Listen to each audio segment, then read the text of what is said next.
What is going on, guys? Zuko back with another Dragonflight video. We're on the 10.1 PTR again, and we are revisiting Shadow Priest because there were some massive changes to the tier set bonus that came through. Here's what it looks like. This is, again, Shadow Form kind of ruins the way it looks. It looks kind of cool, actually. But I even have the glyph for Shadow Form that makes it, like, less effective, like, less prominent. And it doesn't matter. Anyway, I think it looks kind of cool, but you can't really see it.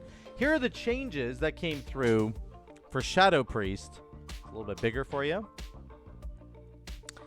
Here's the old set right here, okay? When consuming Shadowy Insight, Mind Blast did more damage, generated more insanity, and then every 400 insanity spent summers a Mindbender.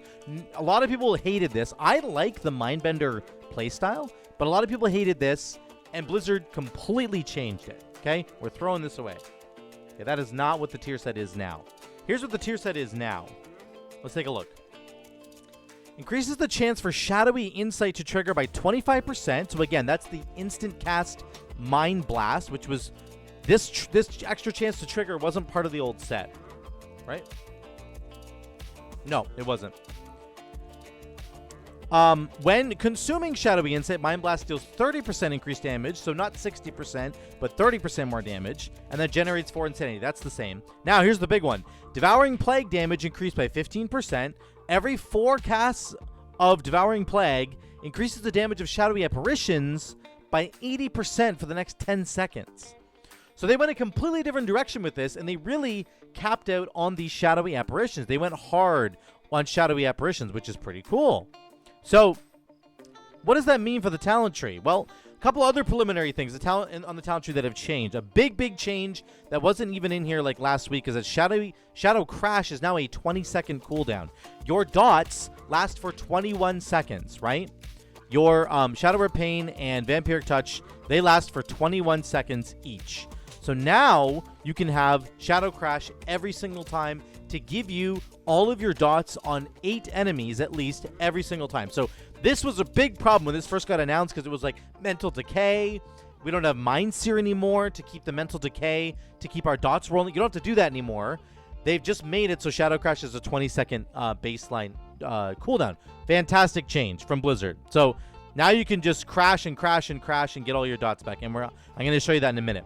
Another big change here. Mental Decay got swapped for Unfurling Darkness. They just moved across the tree. It doesn't really matter, except that you don't have to take Mental Decay anymore at all. Like, you don't have to take it at all because we don't have Mind Seer extending our dots. The only time you might want to take it is in single target, but I don't even know if that's true anymore. Void Eruption, every time you press Void Bolt, it extends the dots, all of your dots, on all the enemies, not just one, but all the enemies. The dots keep rolling. So Void Bolt is the only other way now to keep your dots rolling, except for, of course, Mental Decay, which now says the duration of your Vampiric Touch and Shadow Repain are increased by 1 second when enemies suffer damage from your Mind Flay or from Mind Spike. So I haven't even tested this out to see if like one Mind Spike will extend, because you don't even need it anymore because you have Shadow Crash every 20 seconds.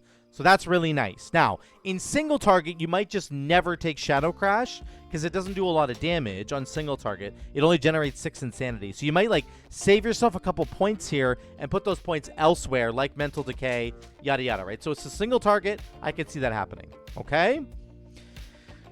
Couple other things.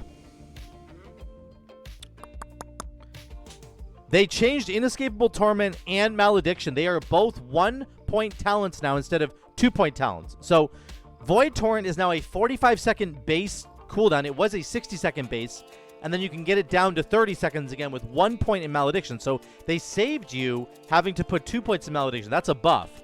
Inescapable Torment is just 1 talent point now. You don't extend Mindbender by 1 second. It used to be 0.5 and then 1 second of extension. Now it's just 0.7 seconds of extension on your Mindbender. Okay, so those are big changes to me, and essentially they're more efficient now. You're more efficient on the tree, which allows you to do some pretty wacky things with your talents, like getting triple idols if you want it. I'll talk about that in a minute, okay? Also, Shadow Word Death is a 10-second cooldown now instead of a 20-second cooldown. So there's actually a lot more Shadow Word Deaths that you can roll into your rotation if you're using Deathspeaker. I'll talk about that in a minute as well.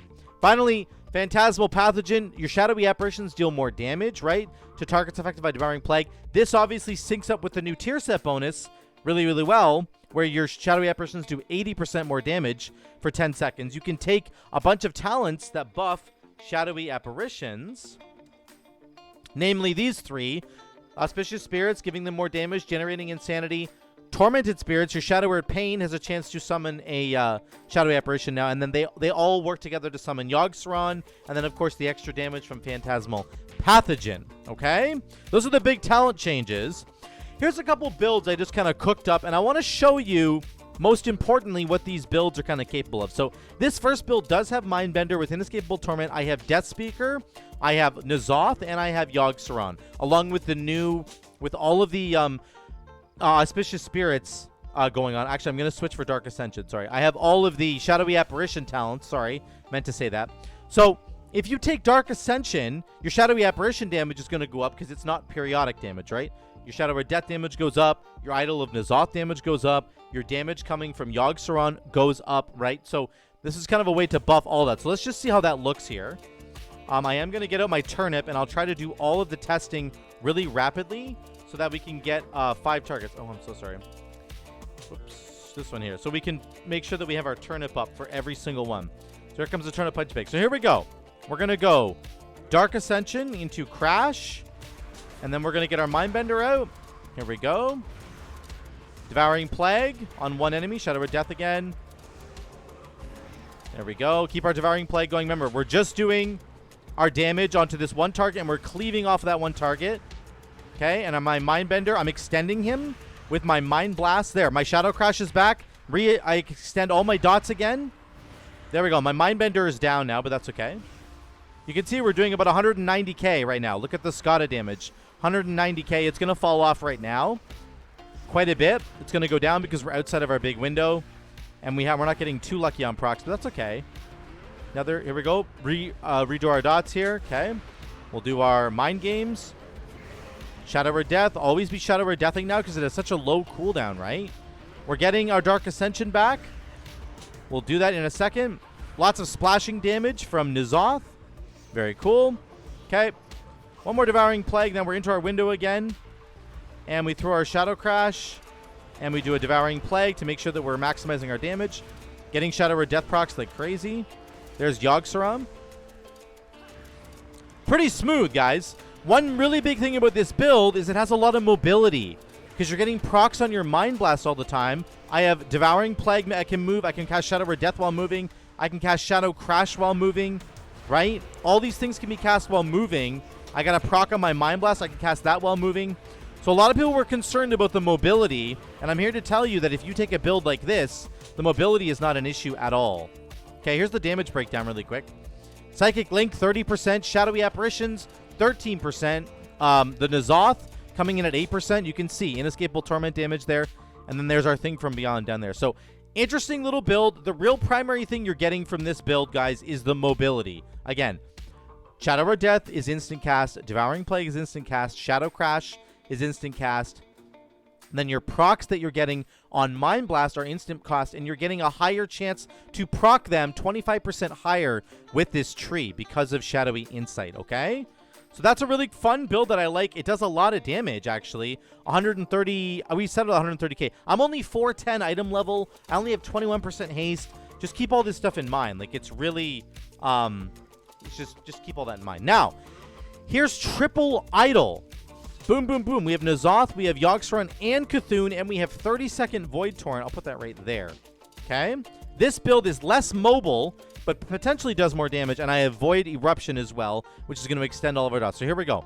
We're going to go Crash into... Oh, whoops. Here we go. I messed this up already. Here we go. We're going to do this.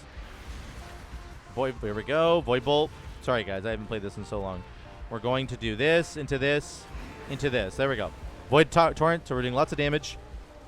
Back into a Bolt. The Bolt is extending all our dots. We don't have to actually worry about really extending our dots with Shadow Crash at all because our Void Bolt's doing it. Also, important to note is that you get more Shadowy Apparitions with this build because Void Bolt spawns Shadowy Apparitions. Very, very good. See, all of our dots are extending. See them all extending? So, really, really cool. And our Void Torrent's coming off cooldown. Here we go. Void Torrent with a Devouring Plague on the enemy for maximum damage.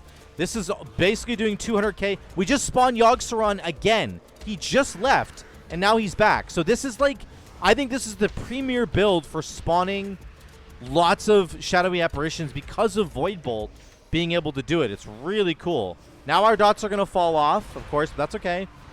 We'll get them back. We have 1 minute on our Void Eruption. We're not even going to have enough time to get another Void Eruption in, but we will get another Void Torrent in. Make sure that we have our Devouring Plague on the enemy before we cast it, and there you go. That's kind of a good little taste of what that's going to be like. One more Shadow Crash, one more Mind Games, and then boom, there you go. You still have mobility. Shadow of Death and Devouring Plague can be cast, and then you're getting procs on Mind Blast. So you actually still get a lot of mobility, and the damage was way higher. We were peaking at about 180k instead of like 140k. So again, Psychic Link, huge damage. Shadowy Apparitions doing more damage. Echoing Void still doing 10% of our damage. Thing from Beyond did more damage because he spawned more often, because Void Bolt is spawning Shadowy Apparitions more often as well. So I do feel like this triple idol build might be the one, guys. This might be the big one here. The one thing I wasn't casting a lot was my Mind Spike, so that's a bit of a mistake in my rotation. It's probably just bad. Remember, we're not really looking so much at like gameplay. You guys can execute this better than I can. You're going to have more item level than me. This is going to do more damage on the live server, but it's just interesting to see that there are multiple different builds that you can probably do. You could probably do a Deathspeaker build. You could very likely do this build here with Shadowy Apparitions and triple idol, and I think you're going to smack a lot of damage. And you can see the damage on here would be even higher, guys. We're only hitting 5 targets. With Shadow Crash, I can get 8 targets in here. So realistically, you could probably reapply Vampiric Touch to like 2 other targets as well and have like a solid 10 target splash going on. Of course, Idol of N'Zoth splashes all damage, right? To all nearby enemies. It does reduce damage beyond 5, but it does hit all nearby enemies, of course. And Yogg-Saron will hit multiple enemies as well. It hits all enemies within 10 yards. Okay, so, and then your Seer, he's going to hit all enemies within 10 yards as well. So all of these idols are going to help you with big AoE damage while you're funneling all your damage into your Psychic Link target, which you've put Devouring Plague on. So I think it is a really good combo of big splash AoE damage with focused funnel damage that you're splashing with Psychic Link, and I think that the damage is actually very, very high. Now, this is, again, 30-second Void Torrent, tons of Shadowy Apparition damage, and extra Shadowy Apparition damage because of Void Eruption. With this tier set bonus, I do think you might want to shift towards Void Eruption because it gives you that extra, a guaranteed proc on Shadowy Apparitions from Void Bolt. So that's it, guys. Those are the big changes right now. I think this is a much better direction for Blizzard to go. The Shadowy Apparition stuff is a lot more fun, a lot more engaging with our talent tree. You don't have to run Mindbender at all if you don't want to. And I think ultimately this build that I've looked at here, this triple idol build, might actually do a lot more damage. And again, remember, we don't even have enough targets to hit there. But let me know what you guys think in the comments down below. What do you think about this damage? What do you think about this build? I would love to hear from the comments down below about the Shadow Priest stuff. Do you like the direction that they've gone with the tier set bonus for 10.1 versus the old direction that they have with the Mindbender stuff? Please let me know what you think in those comments down below. I would love to hear from you. Thank you so much again for watching, guys. I love you all. I will see you in the next one.